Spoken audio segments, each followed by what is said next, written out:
gelombang perubahan peradaban umat manusia itu, maka kita harus membayangkan demokrasi itu tidak ingat. Demokrasi itu bisa naik ke kelas. Demokrasi sekarang lagi turun, popularitas itu lagi turun. Maka kita tidak bisa menggunakan teori-teori lama sebagai teori final untuk memahami demokrasi itu. Jadi kalau demokrasi dibiarkan kayak begini, tentu tidak. Jadi ada istilah backsliding demokrasi, democratic regression. Apalagi sesudah kopi begini, tuh kualitas demokrasi di mana. Nah, salah satu yang menjadi problem itu adalah soal pembatasan kekuasaan. Itu loh. Yang harus dilawan itu kecenderungan menumpuknya kekuasaan. Jadi mulai Montesquieu 1748 menulis buku The Spirit of Law. Dia yang memperkenalkan trias politika ini. Dia ini hakim. Nah, sesudah dia pensiun dari hakim, dia menulis buku itu The Spirit of Law. Yang sebelumnya orang memahami kekuasaan itu cuma dua, eksekutif sama legislatif, kira-kira gitu. Nah, oleh dia ditambahin satu cabang kekuasaan kehakiman itu yang dulunya itu berada di pemerintahan itu dikeluarin dia. Maka trias politika intinya ini supaya jangan numpuk ini tiga fungsi kekuasaan itu gitu. Trias politika. Nah, ini dia tulis ini kan 1748, 41 tahun sebelum Revolusi Prancis. Jadi referensi waktu Revolusi Prancis dan juga referensi waktu menyusun Konstitusi Amerika. Nah, zaman sekarang ini sudah ketinggalan dulu. Gitu, sudah ketinggalan karena 1748. Jadi misalnya, kalau di teori ilmu politik kan sudah biasa itu kita mendengar the fourth estate of demokrasi. 4 cabang kekuasaan media. Tapi dihitung eksekutif, legislatif, yudikatif, and the media kan gitu. Nah, itu sejak pertengahan abad 20 itu semua di mana-mana orang bicara media itu cabang keempat gitu. Tapi perkembangan lain, ini saya terangkan, perkembangan lain juga orang kelihatan begini. Sesudah Great Depression, di Amerika itu muncul lembaga-lembaga independen, komisi-komisi negara independen, yang fungsinya campur aduk, eksekutif juga, regulatori juga, ngadili juga. Kita niru sekarang banyak. Ini lembaga-lembaga peradilan semua. Jadi ini saya bilang, ini sebenarnya ini lebih tepat untuk disebut the fourth branch. Nah, lalu bagaimana? Yang media itu the fourth branch of power juga, cuma kita bisa dua. Nah, di buku saya yang MP3S juga konstitusi sosial saya terangkan dan itu lebih jelas juga di sini. Saya kemukakan lagi lebih detail. Jadi saya membagi kekuasaan itu dalam dua segi. Ya, ini saya karang-karang aja. Mungkin baca buku dari mana-mana mungkin belum ada ini begitu. Dan saya pakai bahasa Inggris supaya agak keren. Jadi kalau kekuasaan itu dilihat dari segi inner structure of power harus dipisahkan dengan outer structure of power. Nah, yang inner structure ini maksudnya eksekutif, legislatif, yudikatif, dan cabang campuran dipandang dari segi internal kekuasaan. Tapi kalau dilihat dari segi ekstern, ya kan? Eksternal, ya, apa namanya? Yang saya kemudian sebut makro, ya kan? Ini state, civil society, market, and the media. Jadi media itu tetap nomor 4, tapi dari sini, dari state, civil society, korporasi, and the media. Nah, jadi 4 cabang ini saya namakan quadru politika makro, yang tadi saya namakan quadru politika mikro. intinya saudara-saudara, 4 cabang kekuasaan nggak boleh numpuk jadi satu, harus dipisah, tidak boleh konflik kepentingan. Nah, trennya sekarang ini kita tidak usah bicarakan yang mikro, yang makro ini. Yang makro ini trennya itu menyatu ke satu bangsa. Inilah yang saya namakan totalitarianisme baru. Anda bandingkan dengan tulisan Sheldon Woolley, menulis buku judulnya Demokrasi Incorporated, Manage Democracy and Inverted Totalitarianism. Jadi demokrasi inkorporasi, ya kan? Demokrasi terkelola dan inverted totalitarianism. Totalitarianisme terbalik. Yang dia bilang terbalik itu dibandingkannya dengan Hitler.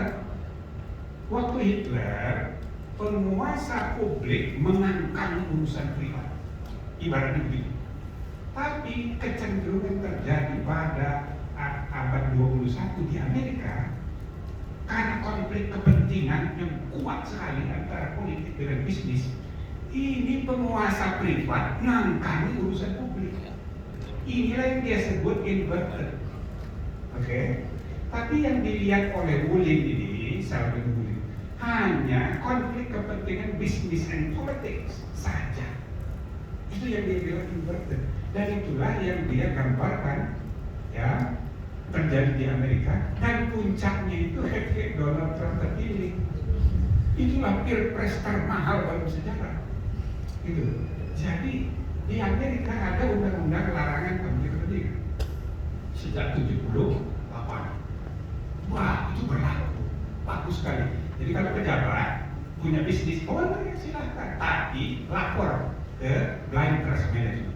Pengusaha mau masuk politik silahkan, boleh, itu hak asasi manusia. Tapi begitu Anda menduduki jabatan publik, you mesti laporkan sahamnya. Tidak boleh dikelola sendiri supaya Anda tidak terlibat dalam pengambilan keputusan bisnis at the same time mengambil keputusan politik. Jadi harus pisah. Gitu. Nah, ternyata itu undang-undang tidak berlaku untuk presiden. Begitu Donald Trump terpilih, orang persoalkan Donald Trump enak sekali pejabat. Nah, itu kan tidak berlaku untuk saya. Itu kan untuk pejabat-pejabat lain. Untuk presiden kan sudah diatur di konstitusi dan itu benar. Maka selama pemerintahan Donald Trump itu konflik kepentingan bisnis dan politik merajalela. Pengaruhnya ke seluruh dunia. Itu. Nah, yang saya tulis di buku ini lebih baru lagi. Jadi bukan hanya business and politics, tapi politik, bisnis, media, dan civil society. Itu loh yang saya gambarkan sebagai quadrupolitika. Ada pengusaha besar menguasai industri media besar, lalu bikin partai politik besar. Maksudnya apa itu? Kalau bukan mau jadi capres atau cawapres, pasti mau jadi kingmaker. Oke?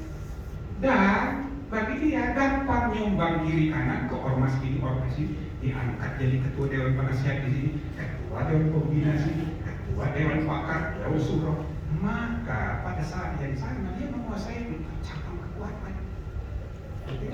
Politics, bisnis, media, dan civil society. Inilah yang saya takutkan.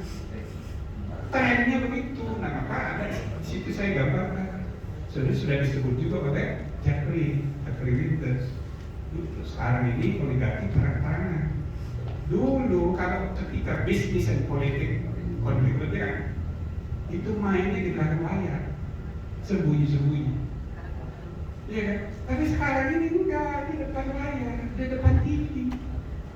Nah itu, karena dia menguasai ini. Nah, maka jalan keluarnya tidak ada lain untuk menyelamatkan demokrasi ya. Demokrasi juga ada kekurangannya, tapi ya itu tadi itu bicarakan sendiri lagi nanti. Itu saya bahas di ekokrasi di buku Green Constitution. Tapi demokrasi harus diselamatkan dari penumpukan kekuasaan. Trennya terjadi di mana-mana, apalagi di Indonesia. Jadi yang semua pidato anti oligarki, semua oligarki semua. Semua capres itu nanti dikendalikan oligarki, apalagi dia tidak punya partai. Nah, itu repot itu. Iya kan? Nah, jadi saudara-saudara sekalian, caranya gimana? Larangan konflik kepentingan. Yang saya maksud larangan konflik kepentingan bukan hanya antara pribadi dengan institusi, tapi kita pisahkan ini media. Misalnya media harus ada di samping CSR, saya namakan CPR, Corporate Political Responsibility. Jadi jam tayang di media, semua media untuk semua partai harus sama jumlahnya.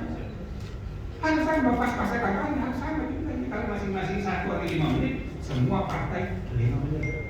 Jangan partai yang punya saja. Ini misalnya.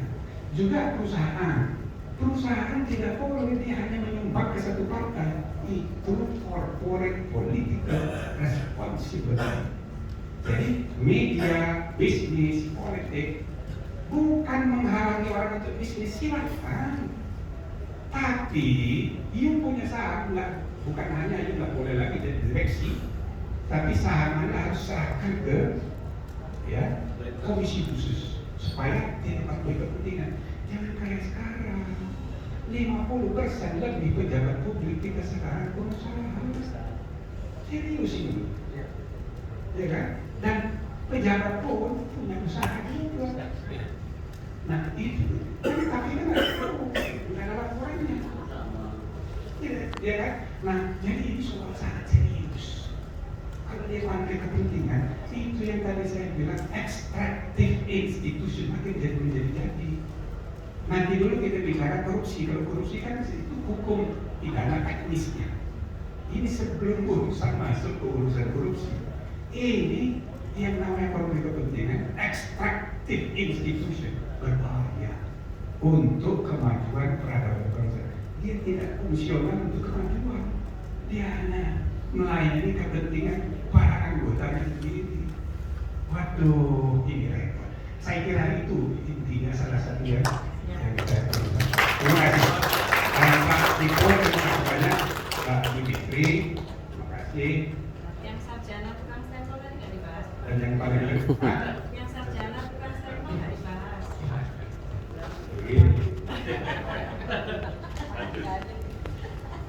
Ini insinyur itu ya, nggak takut neraka. Memang kalau dia masuk neraka, dia buatnya asik. Supaya ini, kalau tidak berhasil, dibuatnya jembatan. Maka insinyur itu selalu masuk surga karena dia niatnya membangun merekayasa. Ya kan? Nah, yang kita perlukan tukang rem, dan itulah sarjana hukum. Kalau sarjana hukum tapi berfungsi sebagai tukang stempel, bahaya. Kita udah punya 7 presiden, yang insinyur ada 3. Oke, saya nyalami dengan Pak Habibie. Oh, sangat terluka sama saya cuma berdua. Marah, karena bukan nanti masalah, tapi dikerjain dulu dia. Jadi perlu tukang rem, bukan tukang stempel. Seperti yang ada sekarang. Nah, Bung Karno kan enggak? Saking kesal sama Supomo sama Yamin, ini bahaya ini Pak Mister Indra. Maka pidato sebenarnya bilang, saudara-saudara kita harus bikin revolusi. Tapi juris dan bikin revolusi makar bersama sarjana hukum kita bisa bikin revolusi sama semua.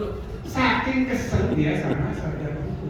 Tapi yang itu sarjana hukum idealis di dalamnya. Supomo, Yamin, semua begitu. Tukang rem, gitu loh, itu maksud saya. Nah, jadi saudara-saudara, harus ada yang berfungsi sebagai tukang rem. Ya, tukang gas semua. Nah, tukang rem itulah kebalikan dari tukang stempel. Terima kasih. Biasa Prof. Jiblia Sidiki di usianya yang sekarang beliau level 56 terus mengeluarkan buku dan sekarang buku yang ke-7.